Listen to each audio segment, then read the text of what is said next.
मतदाताओं को अपना मार्गदर्शन देने की कृपा करें। आदरणीय प्रधानमंत्री जी।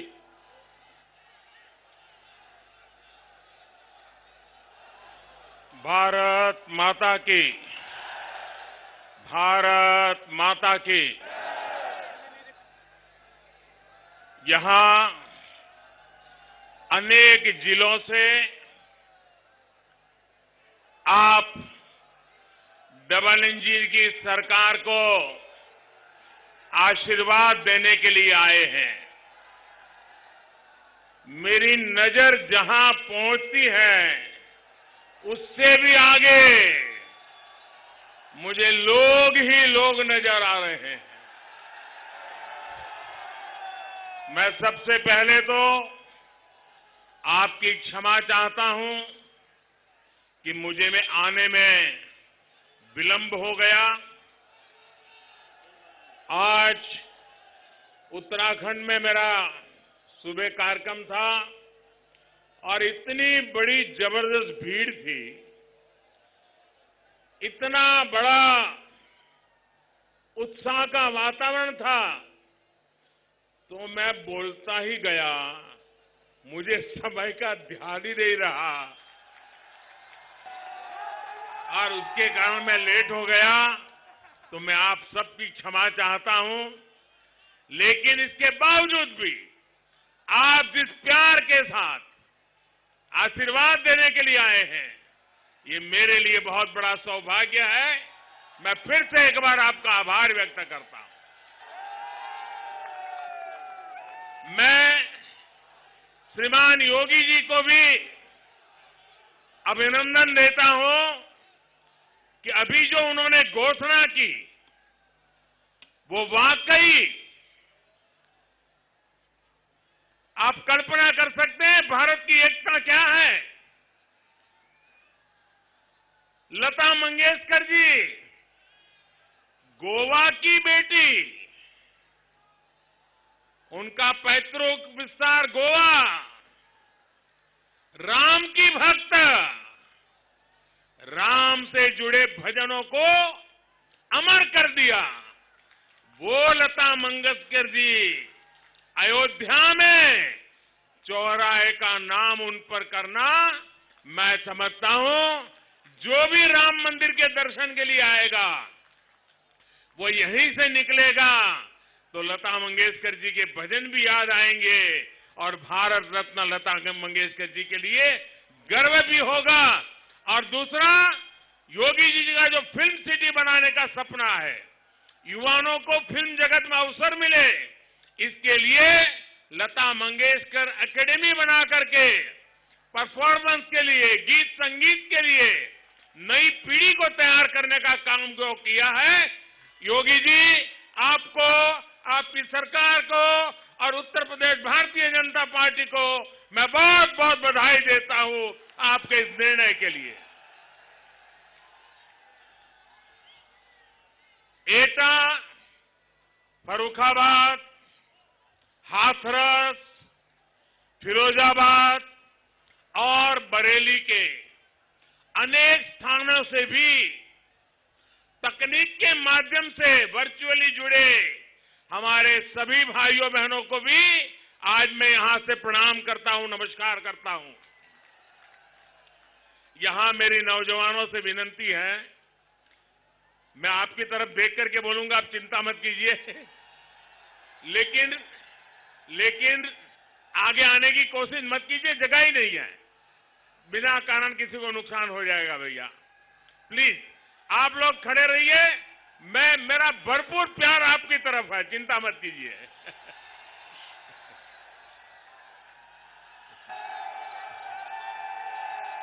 बहुत बहुत इतना प्यार, इतने आशीर्वाद कासगंज के आप सभी भाइयों और बहनों का भी मैं आदरपूर्वक अभिनंदन करता हूं। मैं तुलसीदास जी को भी नमन करता हूं। साथियों, आज पंडित दीनदयाल उपाध्याय जी की पुण्यतिथि है। इसी उत्तर प्रदेश की धरती का रत्न आज हम उनका पुण्य स्मरण कर रहे हैं। पंडित जी ने पूरा जीवन अंत्योदय के लिए समर्पित किया, दीनहीन के जीवन को बेहतर बनाने का प्रयास किया। मैं उन्हें आदरपूर्वक श्रद्धांजलि अर्पित करता हूं। कासगंज का, और मुझे जब कासगंज आया हूं तो बाबूजी की याद आना बहुत स्वाभाविक है। कल्याण सिंह जी, मेरे जीवन में उनका बहुत बड़ा संपर्क संबंध रहा। मुझे कल्याण सिंह जी की उंगली पकड़ करके चलने का सौभाग्य मिला है। और जब कासगंज में आया हूं तो बाबूजी के प्रति कासगंज का प्यार कितना रहा है वो आप भी जानते हैं, मैं भी जानता हूं। उनकी प्रेरणा से भाजपा निरंतर गरीबों की, दलितों की, पिछड़ों की, जनता जनार्दन की सेवा में दिन रात जुटी हुई है। साथियों, कल यूपी में पहले चरण का मतदान पूरा हुआ है। लोगों ने भारी संख्या में घरों से निकलकर यूपी को सुरक्षित रखने के लिए, यूपी के विकास के लिए भारी मात्रा में कमल को वोट दिया है। विशेष रूप से हमारी बहन बेटियों ने जमकर के मतदान किया है। भाइयों बहनों, जो रुझान आए हैं वो ये बता रहे हैं कि पहले चरण में भाजपा का परचम लहरा रहा है। और कल दोपहर के बाद उन नेताओं के जितने इंटरव्यू आए हैं उनका चेहरा ऐसा लटका हुआ है। अब वो खुलकर के परिवार की बात करने लग गए। योगी जी, आपने क्या हाल कर दिया इन लोगों का।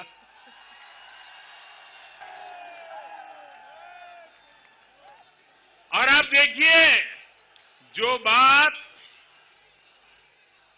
देखिए, ये बात जो गौर परिवारवादी लोग हैं उनको भी पता चल गई है कि नैया डूब चुकी है। इसलिए उन्होंने अभी से ही ईवीएम पर, चुनाव आयोग पर सवाल उठाना शुरू कर दिया है। आपको मालूम है ना, जैसे क्रिकेट में क्या होता है, वो बॉलर बॉल फेंकता है, जब विकेट मिलती नहीं है तो बॉल वहां पहुंचने से पहले ही चिल्लाता है एम्पायर के सामने देख के, आउट आउट आउट। और फिर नहीं होता है तो एम्पायर पे गुस्सा करता है, एम्पायर के सामने पैर पछाड़ता है। देखा है ना आपने। इस चुनाव के पहले चरण के बाद ये लोग उसी प्रकार का भाषा, वातावरण, अब ईवीएम को दोष दो। अरे जनता जनार्दन आपको स्वीकार करने के लिए तैयार नहीं है। अब उत्तर प्रदेश को गुंडा राज नहीं चाहिए। लेकिन मैं इन परिवारवादियों से कहना चाहता हूं कि भाई, आपका डूबना तय है। अगर ईवीएम को ही गालियां देनी है तो 10 मार्च के बाद बहुत दिन है, देते रहना। साथियों, मोदी और योगी जी को जो आशीर्वाद और प्यार आप दे रहे हैं उसने परिवारवादियों की नींद उड़ा दी है। कितनी कोशिश की इन लोगों ने। ये लोग न पहले चाहते थे और न आज चाहते हैं।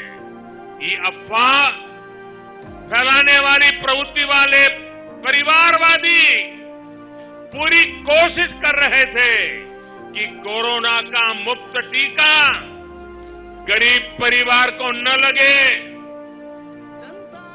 लेकिन गरीबों की सरकार ने गरीबों की जिंदगी को सुधारने के लिए, उनके जीवन में विश्वास पैदा करने के लिए पल पल गरीबों की चिंता करने वाली इस डबल इंजन की सरकार ने उनके इस इरादों को सफल नहीं होने दिया।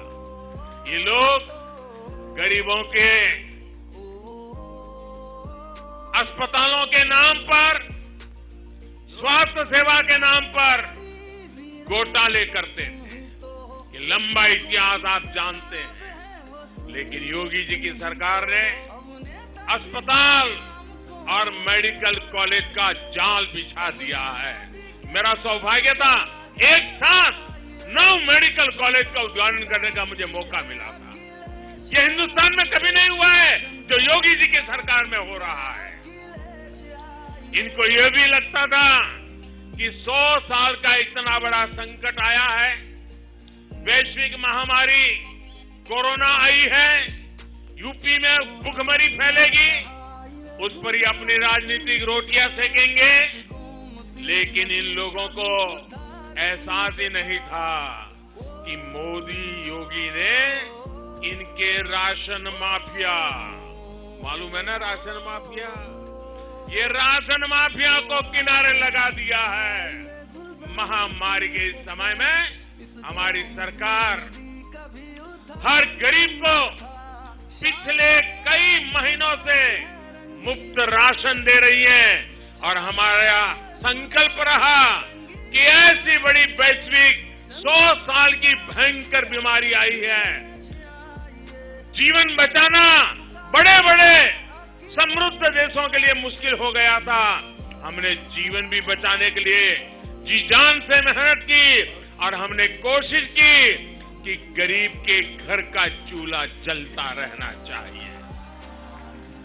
आज गरीब माताएं बहनें मोदी को आशीर्वाद दे रहे हैं, योगी को आशीर्वाद दे रहे हैं, क्योंकि उनको पता है कि उनके घर में कभी बच्चों को भूखा सोना नहीं पड़ा है, घर का चूल्हा कभी बंद नहीं हुआ है। भाइयों बहनों, अब दिल्ली से गरीब, दलित, पिछड़ों के लिए निकला राशन, राशन का हर दाना उसके जो हकदार है उनके पास जाता है। राशन माफिया नहीं है, इसलिए रास्ता गरीब के घर पहुंच जाता है। डबल इंजन की सरकार ने एक देश एक ration card, one nation one ration card की भी व्यवस्था की है और उसके कारण यूपी का जो भी परिवार अगर दूसरे राज्य में गया है उसको अब वहां भी यहां के राशन कार्ड से उसको वहां भी राशन मिलेगा। उत्तर प्रदेश का व्यक्ति कहीं बाहर रोजी रोटी के लिए गया है तो उसकी रोजी रोटी की चिंता मोदी करता है। भाइयों बहनों,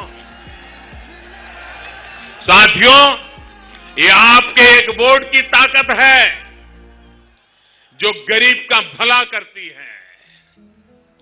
लेकिन मैं यूपी के लोगों को सावधान भी करना चाहता हूं।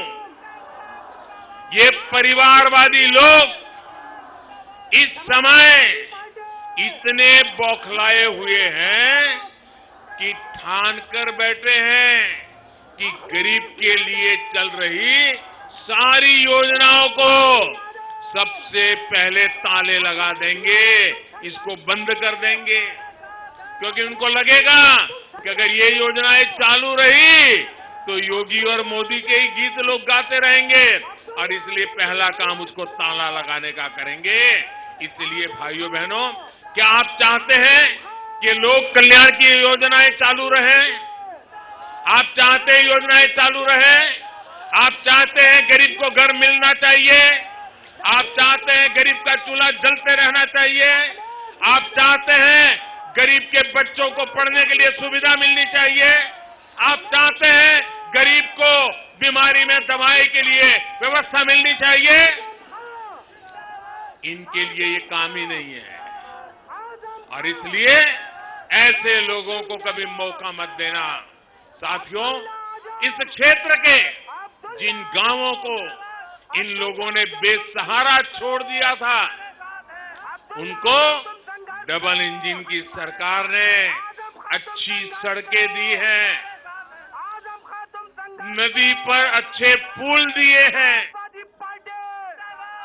समाजवादी पार्टी आजम खान